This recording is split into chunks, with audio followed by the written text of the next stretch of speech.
It's another gloomy day out, but I suppose we get dreary days like this pretty often in the month of December.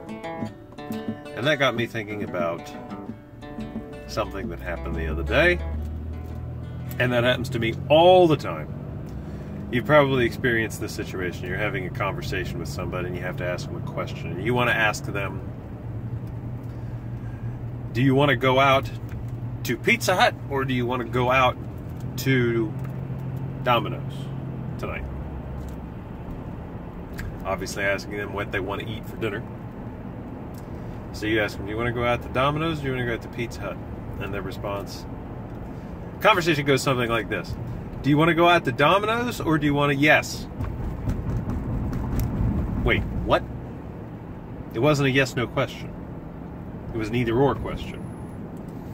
So I started putting a definition on this, and I cannot come up with a good situation for an either-or question. The only thing I can think is that there may be situations where an either-or question is good, but the answerer, the person being asked the question, needs to know that it's an either-or question from the get-go. Say, hey, two options. Because invariably, it's almost kind of like the, hey, would you mind handing me that pencil? Yes! There's no way in hell I'm going to hand you that pencil. But invariably, this happens, well, not invariably, but on a consistent basis. I don't even know what invariably actually means now I think of it. That's a topic for another show. But consistently, you ask an either-or question. Hey, do you want to go to Six Flags or the pool this weekend? Yes. And if you know that they've heard the question completely, getting that yes answer just means, yes, I want to do that or that. Yes, I will do either of those.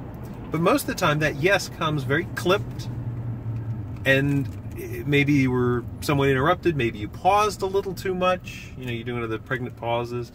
I was thinking about getting a car. Do you think I ought to get a Volkswagen or a Mercedes? And then right in that, or Mercedes, they say yes.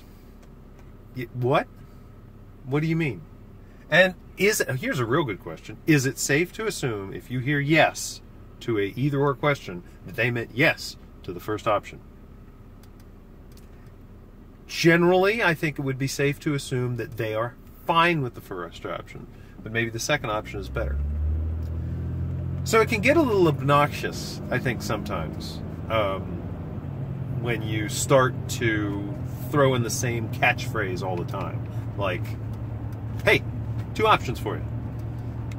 If people start hearing that over and over and over again, they may get tired of that. So, well, yes, I know there are two options coming. But the fact of the matter is, no, they don't. So is there a better way to do it? Maybe we can come up with like 3 or 4 different ways to start sentences, so that way people always know when an either-or question is about to be asked. But generally, as a rule, I will just ask yes-no questions. The only time I ask an either-or question is when you've really got to determine between two disparate items, as opposed to simply confirm or deny something else. When it's just a confirm or deny, a yes yes-no question is generally much better. Like, you want to go get pizza tonight? Yes. Where would you like to go? I was thinking Domino's or Pizza Hut. Now, that takes a little bit longer, but it avoids confusion. I would not think of that as wasted breath. I would prefer it that way. But then again, when you're dealing with family and office mates, people you're with every bloody day, you really got to get a feel for what works for them and find a good match in between what you need to talk to, the way you need to speak and the way that they speak back to you. But, man, I'm all for clearing up confusion with conversation. So, did you like this video? Or not?